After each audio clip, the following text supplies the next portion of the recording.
Perfect. In real life, you can sometimes get away with some pretty heinous shit. In the world of video games though, it's difficult to keep things under wraps when thousands of people are watching. The consequences for such bad public behavior can range from a slap on the wrist to career-ending permanent bans, as some of the people on today's list found out. Here are the top 10 banned players. Kicking off our list is XQC, who is no stranger to disciplinary action. He's been suspended from and fined by the Overwatch League, but it was his behaviour during a League of Legends stream that finally introduced him to the pleasures of being permanently banned. Chat, I have really bad news. 8 months less than 3. Oh my god. And this particular ban was just one of many. Most recently, XQC was banned from Twitch for 7 days and from all Twitch Rivals events for 6 months after he was accused of stream sniping during a game of Fall Guys. Dr. Lupo, Shroud, and Tyler One all weighed in on the recent ban. Doesn't deserve to get perma-banned, but bro, no shit, he got banned. He stream sniped on stream. I'd say they made the right decision. I did mention in the past, though, getting banned doesn't really mean anything, right? One guy in one game got ahead of me, and in the heat of the moment, I didn't realize that he was probably also a stream sniper, and he backed off to throw so that I could get the crown. So that was the reason that he stream sniped, is to counteract, for content, that I got handed a free win. I've done a lot of bad things, and I've been banned a bunch of times, but I've never given up. And ninth pick, League's I Will Dominate, was so toxic that he got banned from the LCS for an entire year early on in his career, and many people thought that was the end for him. I know when I got banned, everyone just wrote me off. They're like, all right, well, he only played for a year. If he's banned for a year, he's just never coming back. In the end, I decided that it'd probably be better for me, just fight my way back and just prove to everyone that I could do it. But I Will Dominate clawed his way back to the top of the ladder on a different account while he waited for his competitive ban to be lifted. The results of his grind showed once he was back on the LCS stage, and later on, he also found success as a streamer. He's had an incredible amount of success. His shows on the Crackdown and his rebroadcasting of the LCS. I mean, he's insane viewership. His YouTube channel is growing like crazy.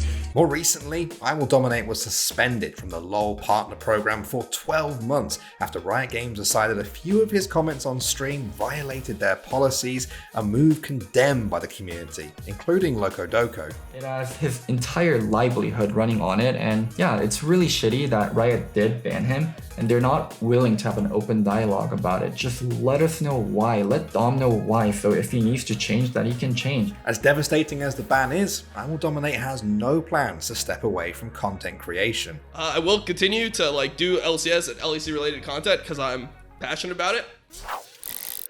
Coming in at number 8, we have Solo. Before he won a whole bunch of Dota 2 majors, a ton of money, and a Mercedes-Benz, Solo was banned for throwing a match for $322. It was already very low to begin with. 3 seconds set off on Solo as well. They just run in here to die. What's up with that? That's not good. No one really knew how to deal with match fixing in Dota back in the day. So, even though StarLadder initially banned Solo and the rest of his team for life, an apology from the culprit was enough for them to lift the sanctions. На самом деле это очень плохой поступок. Я недавно давал интервью тоже Факеру, извинялся уже перед тем комьюнити, перед теми, кто будет смотреть, перед нашими фанатами, перед хейтерами, перед всеми, потому что это, действительно очень плохой поступок, и я впредь не собираюсь больше такими вещами заниматься. As the years went on, Solo redeemed himself as the captain of Virtus Pro, one of the most successful teams in Dota 2's history. Onto the back, the Ogre gets tapped and the Battle Hunger will chase him back to Fountain. A triple kill for Solo, some way, somehow. This man is a monster. Look for more, get a fall, it's an ultra kill. Give him a rampage! Come on, no, Solo, kill him! Rampage for Solo! He gets it. But the 322 meme that gets spammed in Twitch chat anytime someone makes a suspiciously bad play will forever remind Solo and the rest of us of the mistakes of his youth. Zai wants to jump on The top of shield's Cat, about to but break. he needs to keep it so close. There's the shield damage. Jump forward. Oh, No! He backed up! 5 HP! And the Cat Well, there's one of his 9 lives. Landing in the number 7 spot is Jensen, who was once permabanned by Riot due to an ongoing history of being a dick. Back when he was known as Incarnation, Jensen and a few of his teammates had all their current and future accounts banned for alleged DDoS activity, abusive behavior, and poor sportsmanship, as Jensen told LoL Esports in this clip. We were a pretty strong team, I'd say, but unfortunately we got disqualified as a team and a few members of the team, including me, got banned due to toxic behavior. Jensen stayed on his absolute best behavior for the next couple of years, grinding solo queue and coaching SK Gaming. In 2015, he became the first permaban pro to be reinstated. He then joined Cloud9 and later Team Liquid, where he is considered one of the best mid laners in NA. Jensen gets the double kill as the snare misses. There's the equalizer on cooldown. Sneaking kites it back as Ray goes down, and Apex have been Jensen is burning them down. He can chase. He's got a quadra. He's going for the pentakill. He's going to try to chase it down. Pentakill for Jensen. And number 6 entry is Optic India's infamous cheater, Forsaken, who was caught red-handed at Extremesland 2018 Asia Finals. During a game, the tournament admins realized Forsaken was playing a little too well and decided to take a closer look at his PC. Going to be a B split in towards bomb site, so they react accordingly. Forsaken will pop flash into main, and he's going to get 3 frags. Crazy Guy, Fog, and Jason all dropping. He'll get the 4th as well. Great work from Forsaken. Forsaking all caution, Optic's Rifler was running a cheat program in the background. He tried to cover it up by renaming the file word.exe and then fighting with admins while he tried to delete it from his computer. Optic India was then disqualified from the tournament and eventually disbanded.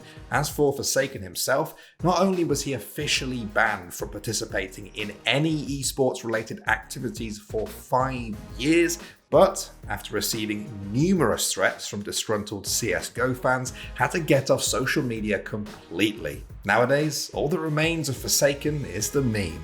Dude, who put word.exe on? Who has the balls to do that on LAN? I know. Right?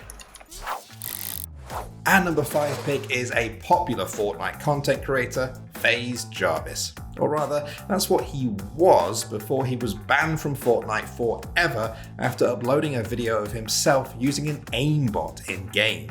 So you guys can see on my screen, I've definitely got the hacks. You can see where people are going. For some reason, it doesn't show on Streamlabs OBS, but let's just run it. Now the thing is, Jarvis wasn't using his main Fortnite account or even his PC to play, and he wasn't trying to win a tournament or do anything to compromise the competitive integrity of the game. He just wanted to show his viewers what using an aimbot was like and having a little bit of fun while doing it. Jarvis's downfall was uploading the videos to YouTube, and it wasn't long before he realized just how big of a mess he got himself into. You know, it's obvious that I made a massive mistake, and of course I would never think about doing anything like this again. You know, when I was making those videos, I never thought about the consequence. I never thought about the consequences that could happen from me making those videos. I just thought about entertaining you guys. That tearful apology video has since amassed nearly 20 million views, and Jarvis's channel has almost doubled in size since the incident, so I think it's safe to say he's doing alright. He even made a whole music video about the ordeal. Life is amazing, making videos and it's crazy. I just got one question, how I get banned from a game. And number 4 entry is Blitzchung, one of the top Hearthstone players in the Asia Pacific region, who decided to support a political cause on stream, and it cost him. When so many people are protesting out there, and I just sat there and then play my tournaments, I just feel kind of bad and I want to do something. During an interview he gave after his last game in the 2019 Hearthstone Asia Pacific Grandmasters tournament, Blitzchung donned a gas mask and dark goggles, emulating Hong Kong street protesters and shouting, "Liberate Hong Kong, revolution of our times" at the end of the segment.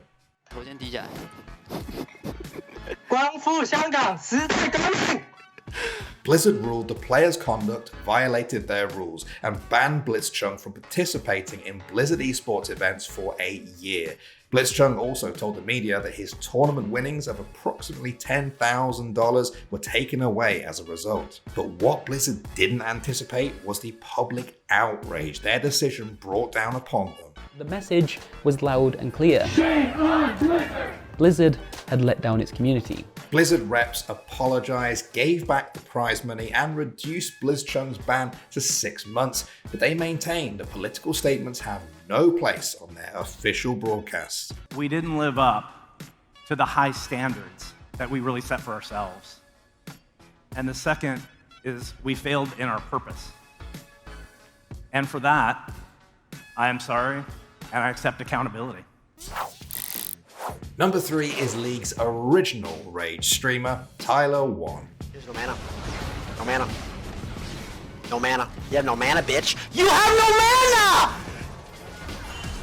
Get the f*** out of here! After years of what Riot called, quote, a well-documented history of account bans for verbal abuse, end quote, they ruled that all of Tyler1's future accounts would be banned on site. Riot went as far as calling him a, quote, genuine jerk. Not that he seemed too upset about it from the looks of the parody tribute he made for himself. Alright guys, signing out. Gonna miss you, man. Later, boys. Now, instead of getting mad, Tyler1 decided to get busy. In 2017, he founded his own independent LoL Twitch tournament called the Tyler1 Championship Series. Wait, you hear? Oh my god. Oh my god, it's a dragon! Ah! And in 2018, Riot decided to lift his ban on the condition that his active accounts be clean of abusive behavior. Nearly 400,000 people tuned in to watch Tyler1's first post-ban stream. God damn! It's been a minute since I've seen myself on camera. You guys are truly blessed to have me here. Number 2 on our list is the most high-profile ban in Rainbow Six Siege history, Shaiko. Shaiko has been banned from any ESL competitive play for 2 years.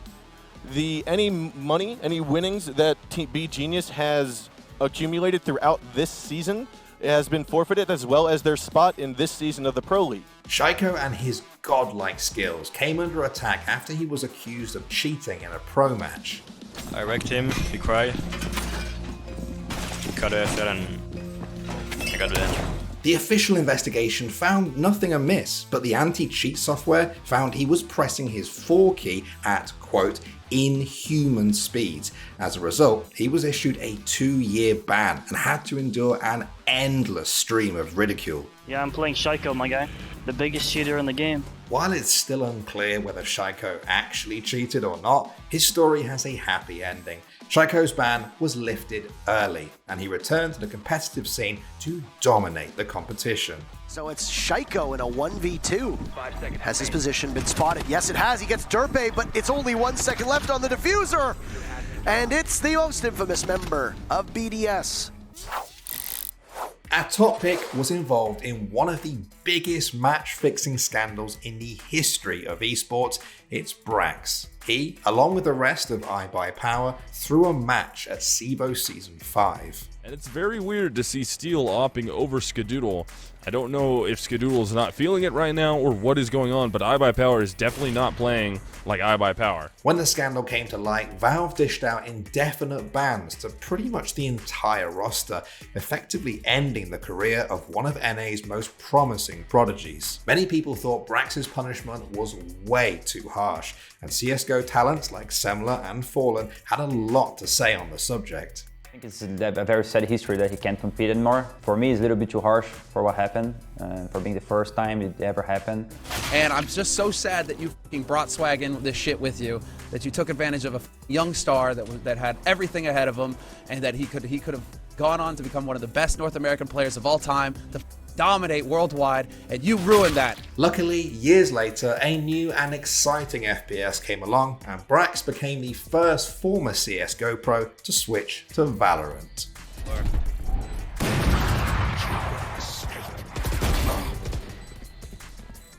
One enemy remaining.